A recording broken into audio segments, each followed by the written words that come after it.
Tive que voltar. Meus amigos, fui obrigado a sair da minha confortável cova para lhes dizer que os tambores da guerra tocam mais uma vez no Oriente Médio. A última vez que eu apareci aqui foi para fazer um vídeo sobre a Guerra dos 12 Dias entre Israel e Irã, que aconteceu no meio do ano de 2025. E dessa vez a coisa parece ser muito mais séria e com consequências catastróficas para o mundo inteiro. Tô pensando em mudar um pouco o formato de vídeos que eu posto aqui. Antes eu fazia um pouco mais roteirizado, hoje eu queria fazer um negócio mais solto e transformar isso aqui num diário de todas as desgraças que vem acontecendo no mundo nos últimos anos, em que infelizmente a gente tá vivendo. Eu não aguento mais viver evento histórico não, velho. Porra, tá foda, bicho. Às vezes eu me sinto contando os cavaleiros do apocalipse aí, porque a gente já teve peste, agora a gente tá na guerra, daqui a pouco vem fome, e aí daí pra pior. Mas vou fazer um resumão aqui do que aconteceu nos últimos 20 dias e explicar um pouco do conflito, dos meus pensamentos a respeito do assunto, e espero que vocês gostem. Me digam aí nos comentários o que é que vocês acharam da mudança. Antes de tudo, eu preciso dizer que Estados Unidos e Irã estavam na mesa de negociações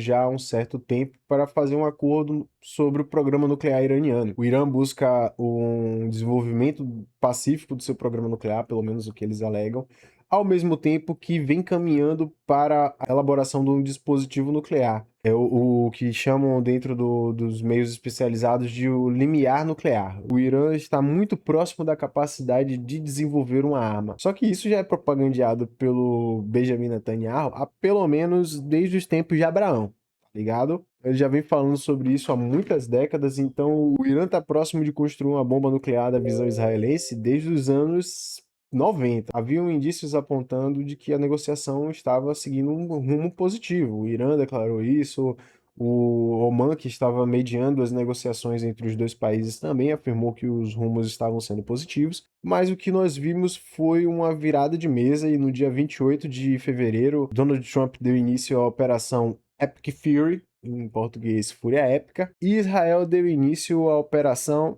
deixa eu ver o nome aqui, rapaz. Lions Roar, que tipo, rugido do leão. Pausa pra mendigagem. Se você tá assistindo o vídeo até aqui, deixa o like no vídeo. Se inscreve no canal também. Esse ano eu pretendo voltar a produzir bastante coisa. Tem muita coisa acontecendo aí pelo mundo. Esse ano é ano eleitoral no Brasil também, então pretendo falar sobre o Brasil. Tem muita coisa a ser debatida aí. E eu pretendo continuar produzindo coisas. Então deixa seu like aí pra me motivar a continuar fazendo. Clica no gostei. Clica aí. Dá like. Dá like. Dá like.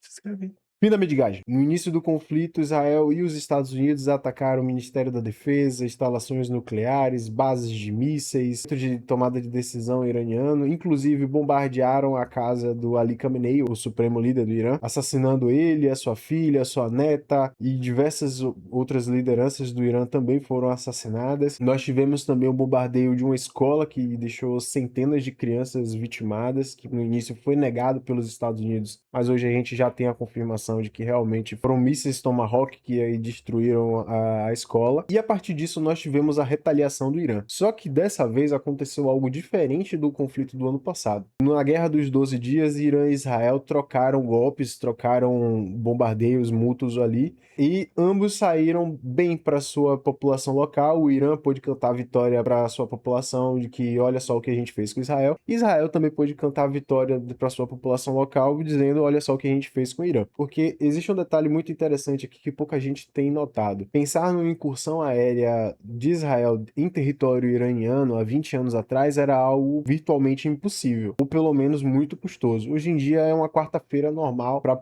dos aviadores israelenses. E isso aí é algo que é muito vantajoso estrategicamente para o Estado de Israel. Enfim, voltando para a resposta iraniana. O Irã dessa vez resolveu adotar uma estratégia de guerra de atrito muito mais ampla, envolvendo todos os países aliados dos Estados Unidos e de Israel no Golfo Pérsico, atacando os Emirados Árabes Unidos, Jordânia, Kuwait, Bahrein, todos esses países produtores de petróleo e de gás natural, e fechou o Estreito de Hormuz, fazendo com que o preço do petróleo atualmente atinja $120 do barril. Eu tô gravando no dia 20 de março, e fazendo com que o conflito seja muito mais custoso para os Estados Unidos e Israel e demais aliados do que para o Irã. Marco Rubio chegou a citar que enquanto os Estados Unidos chega a produzir 7 interceptadores em determinado período de tempo, o Irã consegue produzir centenas de drones. E essas centenas de drones e mísseis são disparados com a intenção de sobrecarregar as defesas aéreas desses locais atacados e fazer com que o custo da interceptação desses projéteis seja muito mais alto do que o projétil em si. Só para efeito de curiosidade, um drone Shahed iraniano custa mais ou menos $20.000, enquanto um míssil PAC-3, nossa, foi muito gringo agora.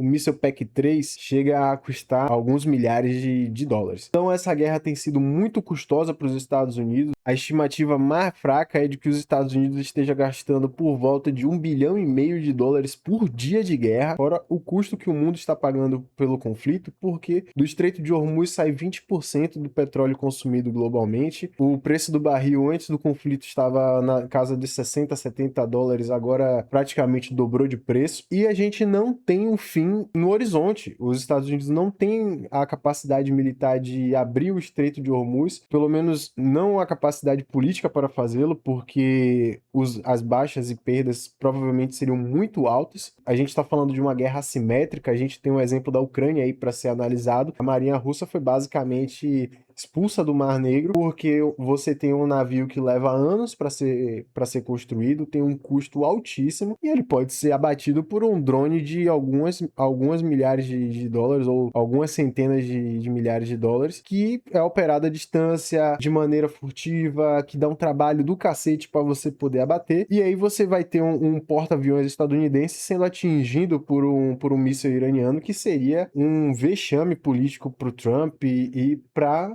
o poderio militar estadunidense, né? Então os Estados Unidos têm tomado muita cautela em relação ao uso de seus ativos marinhos, já conseguiu eliminar basicamente a marinha iraniana, pelo que eles afirmam e pelo que as imagens nos mostram, e o que o Irã tem feito é fazer justamente esses ataques assimétricos. Você tem o uso de lanchas de ataque, você tem o uso de mísseis de superfície, você tem o uso de drones submarinos, existe a informação de que o Irã tem minado o Estreito de Hormuz, o Irã também assumiu o controle político, o controle territorial, digamos assim, do Estreito de Hormuz. Então, não são mais águas internacionais, são águas iranianas, pelo menos segundo a República Islâmica, e os países que quiserem fazer o fluxo comercial marítimo por lá terão que fazer um acordo com o Irã. Pelo menos a intenção essa é a intenção deles. O Trump fala que pode abrir quando quiser, ele já pediu ajuda ao mundo inteiro para poder resolver esse pepino no tweet, e simplesmente deram a banana para ele, o que para mim é até engraçado, porque ele está falando desde o primeiro dia de conflito que ele está ganhando, que já ganhou, que obliterou tudo, acabou com tudo, arrasou com tudo, mas ainda assim o conflito se arrasta,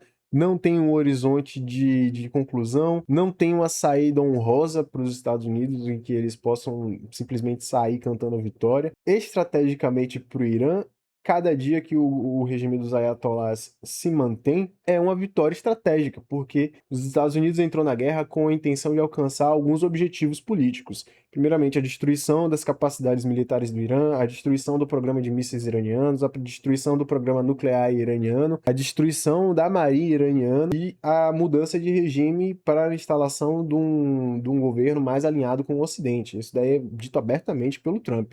Quando foi escolhido o filho do Ali Khamenei, o Mojtaba Khamenei, como o novo ayatollah, o Trump falou que ele deveria ter algum tipo de gerência na escolha do sucessor, assim como ele fez na Venezuela. Se vocês não sabem ainda, gente, a Venezuela caiu, tá? Nessa semana mesmo, a Delcy Rodrigues demitiu o general Padrino Lopes, que era o braço armado do Maduro por muitos e muitos anos, mas isso aí é tema para outro vídeo. Voltando para o Oriente Médio e o conflito, a gente não tem propriamente um fim no horizonte. O que nós temos, na verdade, é uma guerra que tem escalado cada vez mais. Essa semana, campos de produtores de petróleo, tanto do Irã quanto dos países do Golfo, foram atacados. Primeiramente, Israel atacou um campo de produção de gás iraniano que é compartilhado com o Catar, e em retaliação, o Irã atacou instalações petroleiras dos países do Golfo. E não temos um horizonte de conclusão.